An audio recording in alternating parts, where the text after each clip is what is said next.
Good evening, it's Brian here at Fitzpatrick's Garage, Dublin Road, Kildare. I want to show you this car here, 2017.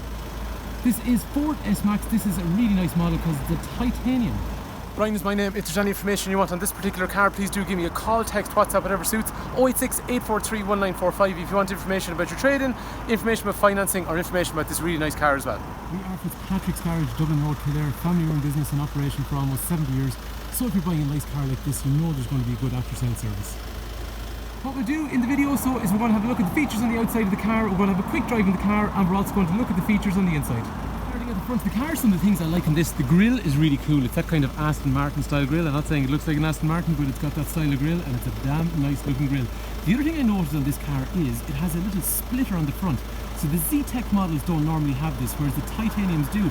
Just gives it a little bit more of a sportier, lower look at the front of the car. And the daytime running lamps on this Z-Tech model, as you can see, are a nice bright LED either side as well.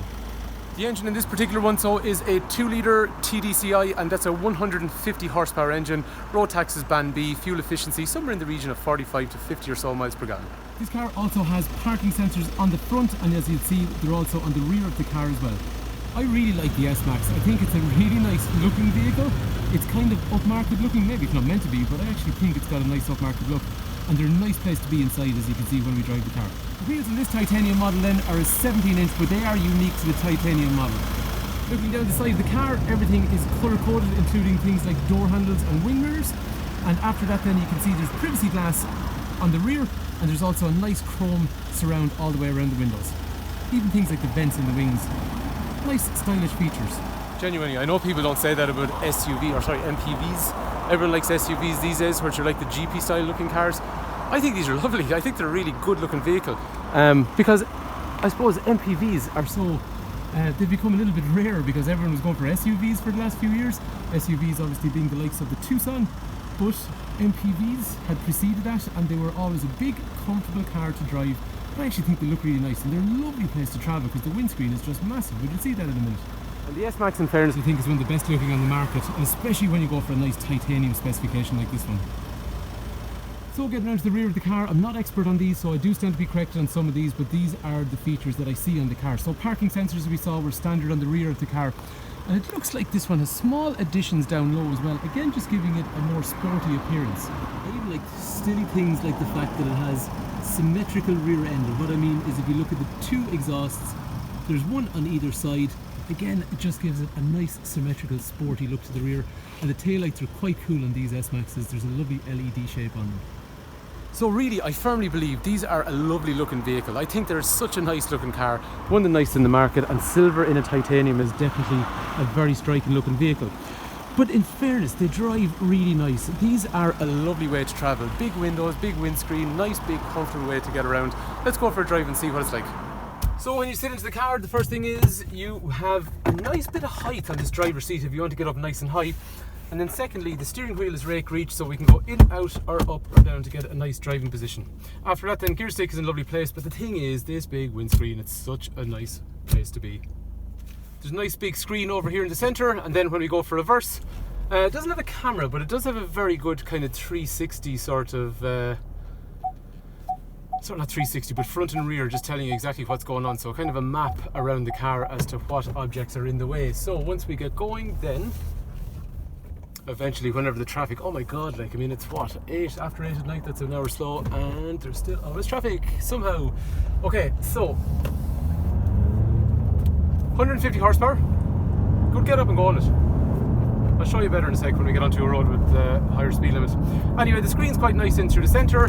Hit this button here, controls. I'll show you this better in a sec anyway. But in through here, pretty straightforward in how everything works in terms of navigation, climate. Everything is in through there. You would think that's complex, but it's actually not. Radio, climate, phone, navigation, hit it, and you're into the screen then. So very straightforward. And then once we get onto a road with a higher speed limit and something with a bit of twisties, you'll see there's something really strange about these SMAXs. They are really good to handle. Like, as in really good. You can really throw these cars, for the size of the car, it is weird that it handles so well. So second gear, into third, and there's 100 kilometers an hour. So I think the power is quite good in the car, but the chassis on these cars is really good. So, just to give you an idea in terms of handling, as we were saying, they're very, very good. Just make sure there's nothing coming. Honestly, it is strange. You can throw these around any sort of back road. And it's just unusual how well they actually handle. So we're on a back road here, again, very quickly. We're up to 100 kilometers an hour in no time.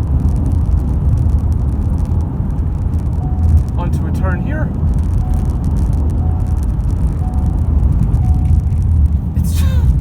It's a big car, but like, I feel like you're driving a small car.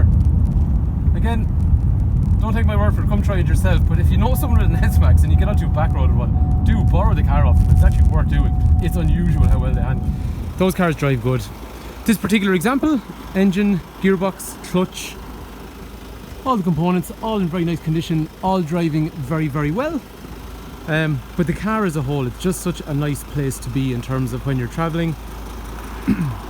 And like I was saying to you, that suspension is just really well done, especially for the size of the car. Like when you're in the car, look at the amount of visibility you get. And again, I know this is the idea of this car, but I suppose maybe I don't see as many of these cars as I'd like. So it's just, the visibility is brilliant. Like if you're traveling somewhere, you can look at an SUV like a Jeep, like a Santa Fe or a Tucson, and they're brilliant cars. But I tell you, a long distance across somewhere with a big view like that all the way around, I don't know, I think this is actually a nicer way to travel. So anyway, while we're at it in terms of point of view, let's look over here and see what we have. Electrics for windows and mirrors, and central locking in through here. Down through here then we have controls for the lights, nothing major there, but there is an automated function, and then your front and rear fog lights controlled from there. As a titanium, it's got a more elaborate set of clocks than the Z-Tech, so we can change on the left hand side. There is, as you can see in here, revolution counter. There's a trip information in through here, and then that is controlled from this left hand side button set up over here. And on this side then we have a second trip computer in through the center, which you can see as I am changing in through here. So navigation, entertainment, all that kind of stuff in through there as well. And this clock over here is digital, and it also even has things like a speed zone detection to tell you what your current speed zone is. Speaking of the steering wheel then, Bluetooth is over through here, and then on this side we have, because it's titanium, cruise control with a speed limiter. The infotainment system I talked about then, audio is in through here, pretty easy and straightforward to use. Climate's in through there, phone is in through there, navigation's in through here, and just general apps and settings. So it is pretty damn simple to use, and it's nice, and it's a nice bright screen. However, if you don't want to use the screen, you still have the old school buttons for radio and also for climate in through here as well. Down here is a little bit of storage in through here, which would traditionally have been a cigarette lighter and an ashtray, and there's also 2 USB points in through there. So again, back to our point of view, as we're looking forward, this is exactly what we're going to see. Here is an absolutely ridiculous piece of storage that gets in your way, obviously, when you open it up, but it is handy just to throw awkward things in or around the place. Drinks holders down in through the centre with nice chrome surrounds in through here. This is just auto stop start and parking sensor controls, and your handbrake is automated over through here. However, it does release automatically when you drive away, so you don't have to release it yourself. Other cool features include this here, which is an electrochromatic rear mirror, which darkens itself when someone drives up behind you, and this is a conversation mirror, so this is to look at the people driving behind you, this is to look at the people sitting behind you. After that then, down through here we have another armrest, which is ginormous with more storage in through there. The condition on the car is nice all the way through, and the inside is no different. So in through here, the seats are a nice dark cloth, easy to use, height adjuster in through here, and then after that we have support for lumbar, which will harden up the lower part of the seat. Very useful for anyone with back issues on a long journey. The great thing about cars like this, they're actually thinking about everyone, so the passenger side also gets height adjuster with lumbar support for lower back as well. Even small things like, I like the fact that it has these puddle lamps, so when you open up the doors it actually lights up the area down below, so you're not stepping out into a puddle. Moving into the rear of the car, again, condition is quite nice all the way through. Dark velour is the theme on the seats, ventilation is down there, storage is in through here, 12 volt power is in through here. But here's the big thing on this kind of car, 3 independent seats with ISOFIX, so ISOFIX 1, ISOFIX 2, ISOFIX 3, so you can get 3 screaming children all the way across the back. After that then, these seats are completely independent. So they're on a rail, which means each one independently move backwards and forwards by itself. In terms of accessing the rear, it's pretty straightforward.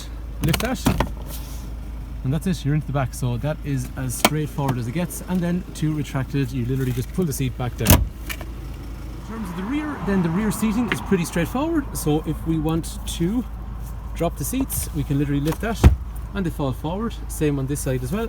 So then you end up, if you want to use just 5 seats only, with a really cavernous large boot in the rear with lighting over through here and 12-volt power in through there as well. When the time comes and you need to use the 7 seats, pull and pull, and that's pretty much it. And the other thing, actually, if you want van-sized space, you can actually drop all the seats forward, which is pretty easy actually, because all you're going to do is go to the middle row and collapse each seat.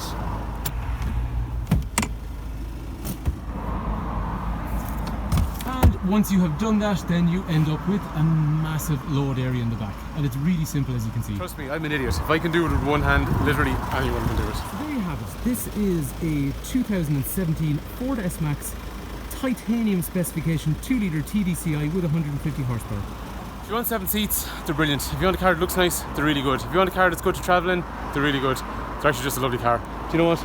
This is a refreshing alternative for me anyway, because I'm so used to SUVs. This is a refreshing alternative to an SUV. These are a lovely car.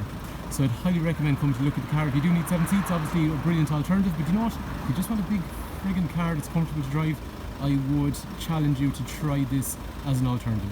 Hopefully this car is of interest. Hopefully the video has been useful. Brian is my name. 086 843 1945. Call, text, WhatsApp, whatever suits. Hopefully the car is something that is suitable for you. If there's any information you want, please do give me a shout. Thank you for taking time to watch.